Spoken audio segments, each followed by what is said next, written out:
Ukraine के कई हिस्सों में रूसी फौज दाखिल हो चुकी है और कब्जे के लिए यूक्रेन की सेना के साथ उसकी आमने सामने की अब जंग हो रही है। रूसी फौज के विरोध में यूक्रेन के आम लोग भी अब सड़कों पर उतरे हैं। इसी बीच बड़ी खबर, युद्ध से जुड़ी हुई रूसी हमले में यूक्रेन के कई शहर तबाह हो गए हैं, पूरी तरीके से तबाह हो गए हैं।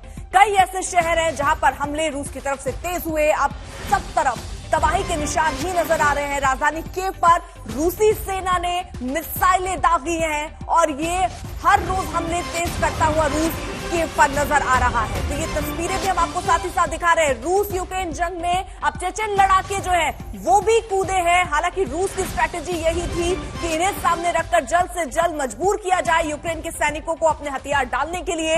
लेकिन कई जगहों से अब ऐसी खबरें भी आ रही हैं कि अब चेचन लड़ाकों का एक गुट जो है वो यूक्रेन का साथ देता हुआ नजर आ रहा है। इसलिए चुनौती रूस के लिए बढ़ती हुई। रूस के लिए किन किन लिहाजों से चुनौतियां बढ़ी हैं? जहां एक तरफ देखिए आम लोग सड़कों पर उतर गए हैं, वहीं दूसरी तरफ जो चेचन लड़ाके उनका भी एक गुट बताया जा रहा है यूक्रेन के साथ। अब जल्दी से आपको बताते हैं चेचन लड़ाके कितने खूंखार होते हैं। 1994 से 1996 तक यूएसएसआर से ये लड़ते रहे हैं और इनके बारे में कहा जाता है कि बहुत ही खूंखार होते हैं। 1999 से 2014 तक रूस से जंग की है और इनके बारे में कहा जाता है ये लोगों पर रहम नहीं करते। क्या महिलाएं, क्या बच्चे, ये हर किसी को देखकर उन पर निशाना साध सकते हैं। अपनी भयानक क्रूरता के लिए ये कुख्यात है। चेचन्या, डोनबास, सीरिया में लड़ रहे हैं। हालांकि एक गुट अब बताया जा रहा है यूक्रेन के साथ चला गया है। शहरों की लड़ाई में बेहद माहिर है ये, और जो गोरिल्ला वॉर कहा जाता है उसमें भी ये बहुत माहिर बताए जाते हैं और इसीलिए ये और परिस्थितियां मुश्किल करते हैं सामने वाले के लिए। यूक्रेन में चेचन लड़ाके आमने सामने की लड़ाई, कादिरोव की चेचन सेना जो है पुतिन समर्थक चेचन्या के लड़ाके हैं। यूक्रेनी चेचन लड़ाके जो है वो रूस से लड़ाई के दौरान वहां आए हैं। तो यहां पर स्थितियां कुछ ऐसी कि अब आमने सामने चेचन लड़ाके हैं और ऐसे में कादिरोव सिंह के नाम से ये कुख्यात है। कादिरोव की चेचन सेना, वह यूक्रेनी चेचन लड़ाके अब यूक्रेन के साथ लड़ते हुए नजर आ रहे हैं। इनके पास अब घातक हथियार, रूस के विनाशकारी हथियार कौन कौन से? हथियार नंबर 1, परमाणु पनडुब्बी बेलगोरोड। पूरे शहर को उखाड़ने की दम इसमें है। एक द्वीप से दूसरे द्वीप पर यह वार कर सकता है। हथियार नंबर 2, जिसका नाम सरमत मिसाइल, ये एक द्वीप से दूसरे द्वीप पर वार कर सकता है। हथियार नंबर 3, किंझल हाइपरसोनिक मिसाइल, आवाज से 10 गुना ज्यादा रफ्तार इसकी होती है। वही हथियार नंबर 4, एवेनगार्ड हाइपरसोनिक मिसाइल, रफ्तार 25,000 किलोमीटर प्रति घंटे की। हथियार नंबर 5, R-36 ICBM, सबसे शक्तिशाली मिसाइलों में इसको शामिल किया गया है। 16,000 किलोमीटर तक की इसकी रेंज होती है। जहां कई जानकार ये कह रहे हैं कि रूस ने अपनी स्ट्रैटेजी बदली है क्योंकि युद्ध जो है वो लंबा चल रहा है। ऐसे में कई हथियारों का इस्तेमाल अब रूस आने वाले दिनों में कर सकता है, ये भी संभावनाएं जताई जा रही है। अब कहां कहां रूसी कब्जा है और कहां यूक्रेन से इस वक्त जंग चल रही है। चेर्नोबिल जो इलाका है वो रूस का वहां पर कब्जा हो गया है। कीव में यूक्रेन ने रूस को पीछे ढकेला है, वहां पर जबरदस्त लड़ाई। वहीं खेर्सन में रूस का कब्जा बताया जा रहा है। मारियोपोल में भीषण जंग चल रही है, चारों तरफ से मारियोपोल को रूसी सेना ने घेर रखा है। वहीं खार्किव में शहरी लड़ाई जारी है, यानी जो लोग हैं आम लोग वो भी सड़कों पर हैं और वो भी मुंहतोड़ जवाब देने की कोशिश कर रहे हैं। तो ये इलाके हम आपको दिखा रहे हैं जहां पर रूसी कब्जा हुआ है और कई जगहों पर अभी भी आमने सामने की लड़ाई होती हुई नजर आ रही है। गीता मोहन हमारे साथ, हमारी सहयोगी इस वक्त मॉस्को से जुड़ चुकी हैं। गीता, हालांकि यूक्रेन में जो स्थिति है, मॉस्को में भी बताया जा रहा था कि बहुत सारे ऐसे लोग हैं जो विरोध प्रदर्शन कर रहे हैं। केवल तस्वीरें यूक्रेन से ही सामने नहीं आई, वहां पर भी लोग सड़कों पर उतरकर युद्ध विराम पर सहमति जताने की बात करते नजर आ रहे हैं। क्या हालात देख रही हैं आप मॉस्को में? देखिए, अगर लोगों की बात करें, जी बहुत लोग ऐसे हैं जो नहीं चाहते कि युद्ध हो, जो नहीं चाहते कि यूक्रेन और रूस के बीच जो रिश्ते हैं वो बिगड़े। क्यों? क्योंकि यूक्रेन में भी रूस ओरिजिन यानी कि जो रूसी ओरिजिन के लोग हैं वो काफी रहते हैं और डॉनबास यानी कि ईस्टर्न यूक्रेन में अगर देखें तो काफी ऐसे लोग हैं जिनके रिश्ते, जिनके परिवार रूस में हैं। तो इसलिए वो नहीं चाहते कि युद्ध हो।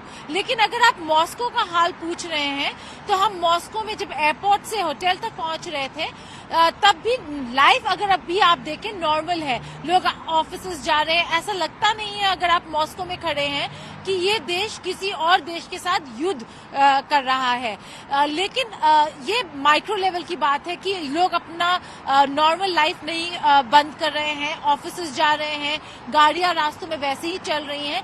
लेकिन अगर आप उनसे पूछे तकलीफ क्या हो रही है, तो उस तकलीफ की बात करें तो बैंकिंग इंस्टीट्यूशंस क्योंकि सैंक्शनड हैं, तो बैंकिंग में काफी दिक्कतें आ रही हैं। हमें भी कहा गया था कि कार्ड्स यहाँ पे काम नहीं करेंगे, तो कैश इंफ्रास्ट्रक्चर, कैश इकोनॉमी हो जाना अपने में ही बहुत ही बड़ा बहुत मुश्किलें लाता है। अगर सप्लाईज की बात करें, अभी यहाँ पर सप्लाईज की कमी नहीं है, लेकिन कुछ समय में दिखने लगेगा ये कमी। और कुछ ऐसे प्रोविंसेस है रूस के जहाँ पर कमी दिखने लगा है। तो ये देखना होगा कि ग्लोबल इकोनॉमी का जो इम्पैक्ट है वो रूस पर भी कितना पड़ने वाला है। सैंक्शंस की वजह से रूस को कितना धक्का लग सकता है। लोग काफी चिंतित है, लेकिन अगर आप उनसे बात करें इतने चिंतित नहीं है कि उनको क्योंकि वो तकलीफ महसूस नहीं कर रहे हैं अभी। तो मॉस्को, अगर आप मॉस्को में खड़े हैं तो लगता नहीं है कि ये देश युद्ध कर रहा है किसी और देश के साथ, लेकिन कहीं ना कहीं पुतिन, राष्ट्रपति पुतिन को देखना होगा कि वो कब तक ये पूरे सैंक्शन को एब्जॉर्ब कर सकते हैं। ठीक है गीता मोहन, यहाँ पर एक बड़ा सवाल तो ये है कि पुतिन की आगे की स्ट्रैटेजी अब क्या रहेगी, क्योंकि हमने बीते दिनों में स्ट्रैटेजी बदलती हुई देखी है पुतिन की। कई बार ये कहा जाता है कि उनके साथ के जो लोग हैं वही बात उनको बोल रहे हैं जो वो सुनना चाहते हैं, युद्ध की स्थिति के हालात वैसे ही बता रहे हैं जो वो सुनना चाहते हैं। ये भी कहा जा रहा है रूस के बारे में कि कई खतरनाक हथियारों का इस्तेमाल वो आने वाले दिनों में कर सकता है, क्योंकि जिस हिसाब से युद्ध लंबा छिड़ा है। क्या स्ट्रैटेजी पुतिन की नजर आ रही है आपको? देखिए, एक्यूजेशंस बहुत है रूस के अगेंस्ट कि उन्होंने किस तरीके के बम इस्तेमाल किए हैं यूक्रेन में या किस तरीके के वेपन्स इस्तेमाल किए हैं, लेकिन उसको अभी भी उसका कॉन्फर्मेशन ना वेस्ट दे पाया है ना कोई और देश। अगर हम स्ट्रैटेजी की बात करें तो प्रेसिडेंट ज़ेलेंस्की ने एक प्रस्ताव रखा है पुतिन के आगे कि आके बातचीत करें।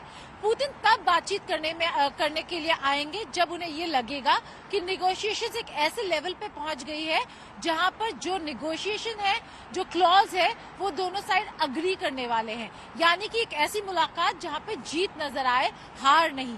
तो पुतिन उस दिन का इंतजार करेंगे जब उन्हें लगेगा कि कोई फॉरवर्ड मूवमेंट है। उससे पहले ज़ेलेंस्की से मिलना और फिर टॉक्स फेल्ड करके बड़े बड़े हेडलाइंस लगेंगे वेस्ट में, तो वो पुतिन के लिए और पुतिन के खिलाफ जाएंगे। तो पुतिन अभी ऐसा कोई प्लान नहीं नजर आ रहा जहां पे ऐसा लगता है कि ज़ेलेंस्की और पुतिन के बीच मुलाकात होगी। वहीं दूसरी तरफ आज संयुक्त राष्ट्र में 2 वोट्स होने वाले हैं आज के दिनों में। आज यूनाइटेड नेशंस जनरल असेंबली में वोट हो रहा है फ्रांस और मेक्सिको के रेजोल्यूशन को लेकर, जो यूक्रेन के ह्यूमैनिटेरियन सिचुएशन को लेकर है।